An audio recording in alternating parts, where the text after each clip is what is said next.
Cerita berawal dari seorang pria misterius yang mencuri dan merampok sebuah bandar narkoboy. Dia nih nggak peduli dengan barang narkoboy. Yang pria misterius ini inginkan hanya setumpuk uang yang ada di sana. Tapi tidak semudah itu. Pria misterius ini harus menghadapi para pekerja di sana yang melindungi uang dan barang narkoboy ini. Walaupun pada akhirnya pria misterius ini bisa mendapatkan segepok uang. Tapi saat dia kabur, dia pun kegerebek oleh polisi. Pria misterius ini pun dibawa ke kantor polisi. Dari sanalah kita tahu kalau pria ini bernama asli Terry Savage, seorang mantan tentara angkatan laut yang mendapatkan penghargaan tertinggi saat menjalankan tugas. Sehingga nggak heran kenapa Terry bisa cekatan dalam menghabisi para pekerja di bandar narkoboy tadi.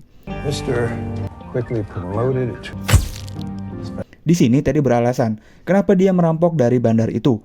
Karena dia membutuhkan uang untuk anaknya yang sedang sakit. Walaupun Terry mantan angkatan laut yang mengabdi pada negara, namun kesejahteraannya tidak terjamin. Makanya dia harus berjuang seorang diri untuk bertahan hidup dan menyembuhkan putri semata wayangnya. Tapi apapun itu, mencuri tetaplah melanggar hukum. Terry pun diancam hukuman penjara 10 tahun. Nah, hal ini dimanfaatkan oleh komisaris polisi bernama Harvey untuk bernegosiasi. Harvey memberikan Terry sebuah pilihan untuk menghilangkan hukuman penjaranya. Ya, di posisi ini nih Terry mah nggak bisa berbuat apa-apa. Apalagi putrinya sedang sakit, ya udah Terry mah nurut aja sama perintahnya Harvey. Jadi si Terry ini dimasukin ke dalam penjara khusus. Penjara yang mana menurut Harvey di sana ada sebuah sistem yang bobrok. Jadi Terry diutus untuk jadi mata-mata dan melapor kepada Harvey supaya Harvey bisa membongkar kebusukan penjara ini. Terry pun dibekali HP untuk melapor dan memfoto temuannya di dalam penjara ini. Seperti penjara pada umumnya, Terry pun langsung disambut dengan ramah oleh para tahanan yang ada di sini. Ia disambut dengan perkataan rasis dan merendahkan. Tapi bukannya takut, Terry malah cuek dan tidak peduli. Tapi ada juga yang melakukan pendekatan secara baik-baik. Mereka menawarkan perlindungan dengan kekeluargaan pada Terry. Tapi Terry dengan tegas menolak dan bisa bertahan hidup sendiri. Terry pun langsung mendapat ujian saat dia seorang diri di kamar langsung dihampiri oleh segerombol napi senior dan langsung menyerangnya. Untung Terry mantan tentara jadi dia sigap dan langsung memberikan perlawanan. Apalagi ada seorang napi baik hati yang menolong Terry sehingga perlawanan tampak seimbang. Begitu juga dengan sipir yang sigap dan langsung melerai mereka semua. Terry langsung dimasukin ke bangsal pengasingan. Di sana dia pun kembali teringat dengan putri semata wayangnya yang sedang sakit. Singkat cerita, keesokan harinya Terry pun dibawa ke ruang kepala sipir. Di sana terlihat napi senior yang menyerang Terry kemarin habis dihukum oleh kepala sipir. Bahkan bukan cuma dihukum, tapi napi senior juga disuruh minta maaf kepada Terry. I apologize for my actions. Di sini Terry berkenalan dengan kepala sipir. Kepala sipir pun menyebut bahwa ini bukanlah penjara, melainkan sebuah perusahaan. Tempat ini sama aja seperti McD atau KFC. Dan aku adalah pemimpinnya. McD punya ayam dan burger, tapi kita di sini mempunyai dungeon. Nah, apakah dungeon itu? Terry pun tampak kebingungan. Dia pun dipindahkan ke kamar lain dan diberi sebuah perlengkapan. Terry dipindahkan ke kamar bersama napi baik hati yang membantunya tadi. Napi ini bernama Bones. Dia akan menjadi mentor bagi Terry selama dia berada di penjara ini. Selanjutnya Terry akan menghabiskan waktu untuk berlatih fisik bersama Bones. Ternyata Bones adalah napi yang paling dihormati di penjara ini. Karena semua napi belajar ilmu bela diri ya dari Bones. Sehingga Bones ini termasuk napi yang paling disayang lah oleh kepala sipir. Singkat cerita, di malam hari ada sipir yang mengetuk kamar Terry dan Terry pun bersiap. Begitu juga dengan kepala sipir yang sangat menikmati momen ini. Dan kita pun dibawa ke bawah tanah, di mana dungeon adalah sebuah arena bertarung bagi para napi. Di sini napi bebas melakukan apa saja, menggunakan ilmu bela diri apa saja. Tidak ada aturan di dalam dungeon ini. Terry pun melakukan debut bertarung di dungeon. Dia pun harus merasakan beberapa pukulan dari napi lain. Namun setelah diberi arahan oleh Bones, Terry pun mengeluarkan ilmunya yang sesungguhnya dan langsung membuat lawannya tewas di tempat.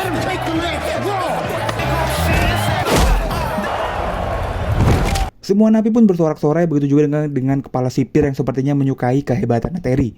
Di sisi lain, Terry pun melaporkan temuannya ini kepada komisaris Harvey. Ia pun lalu menepati janjinya dengan mengirimkan pengacara bagi Terry. Pengacara ini bertugas untuk membebaskan Terry dari penjara dan menjaga anak Terry selama ia ada di dalam penjara. Hari berikutnya, Terry pun kembali berlaga di dungeon. Kali ini ia melawan Z, seorang anggota mafia dari Cina. Dengan jurus bela diri kungfu, Z meliak-liuk membuat mental Terry jatuh. Tapi yang terjadi Terry mengalahkan Z hanya dengan sebuah pukulan. Gara-gara hal ini, seluruh napi langsung hormat kepada Terry. Semua napi menganggap Terry adalah ancaman, sehingga mereka ngeri pada Terry. Kecuali gengnya Freeway, yaitu fighter terkuat di dungeon. Freeway mengirim anak buahnya untuk menghabisi Terry. Dengan bermodalkan pisau lipat, ia menyerang Terry yang lagi di dapur.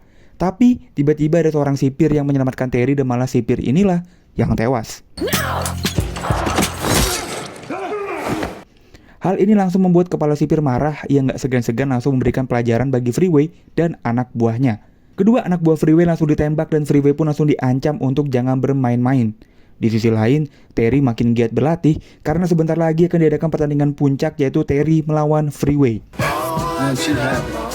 Singkat cerita, pertandingan itu pun tiba. Semua napi bersorak-sorai, apalagi Freeway dan Terry ternyata adalah sama-sama mantan tentara. Jadi makanya mereka mempunyai skill bela diri yang sangat mumpuni. Walaupun pada awalnya Terry kewalahan menghadapi serangan Freeway, namun Terry bisa bertahan dan melakukan serangan balik sampai Freeway tidak bisa melawan. Untung aja masih ada Bones yang melerai Terry untuk berhenti. Seluruh penjara pun sorak-sorai menyambut juara baru. Sedangkan Terry malah harap cemas karena Komisaris Harvey mendadak tidak memberikan respon. Singkat cerita, di keesokan harinya Terry mulai mendapat keistimewaan dari para napi lain. Seperti Terry dipersilakan ngambil makan duluan dan bahkan para sipir tidak berani melawan Terry. Di sini kepala sipir pun mengajak Terry berkeliling penjara, memberikan sambutan dan selamat kepada Terry menjadi fighter terkuat di penjara ini. Dan inilah kejutannya. Kepala sipir mengajak Terry ke belakang penjara, yang mana tempat ini kepala sipir memproduksi narkoboy. Narkoboy ini akan dikirimkan ke negara Amerika Selatan seperti Bolivia dan sekitarnya. Ya tentu aja paket lengkap karena kepala sipir juga melakukan pencucian uang. Terry pun tentu terkaget-kaget dengan apa yang dilakukan kepala sipir ini. Sedangkan Terry hanya ingin pulang dan bertemu dengan anaknya. Playthrough, good job everybody. You know, that's the pure Bolivian marching powder. That's a U.S. currency, man. That's a fruit of your labors. Dan saat Terry kembali ke penjara, ia pun bertemu dengan Komisaris Harvey. Yang dimana ternyata Komisaris Harvey berteman baik dengan kepala sipir. Mereka berdua lah yang menjalankan bisnis haram di penjara ini. Mereka membagi dua keuntungannya dari bisnis ini. Dengan kata lain, Terry dijebak. The commissioner and myself. Oh yeah, we're good friends. We're gonna split this whole thing 50-50.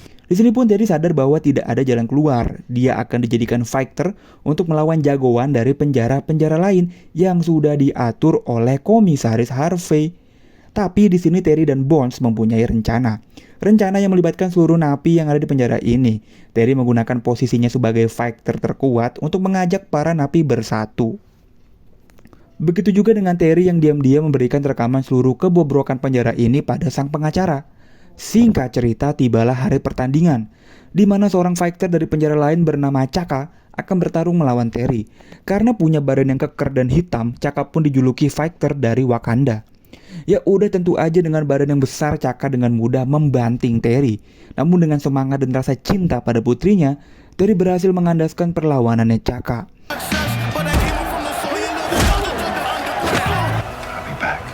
Nah, setelah pertandingan, para napi pun segera membuat keributan dan membuat penjara jadi kacau. Kepala sipir pun buru-buru kabur melewati lift khusus. Namun di sana dia udah dihadang oleh Terry. Kepala sipir sempat melawan, namun ada Bones yang ikut membantu juga. Perkelahian pun sempat terhenti saat BNN-nya Amerika datang dan menangkap kepala sipir. Selain itu, Komisaris Harvey juga ditangkap. Semua ini karena barang bukti yang udah Terry berikan dan bantuan dari sang pengacara. Setelah ini semua, Terry pun berjalan keluar dari penjara dengan penuh rasa respect dari semua napi. Film pun berakhir ketika Terry bisa berkumpul lagi bersama anaknya yang sangat ia cintai. Film pun selesai. Makasih yang udah nonton sampai habis. Like dan subscribe ya guys. Dadah.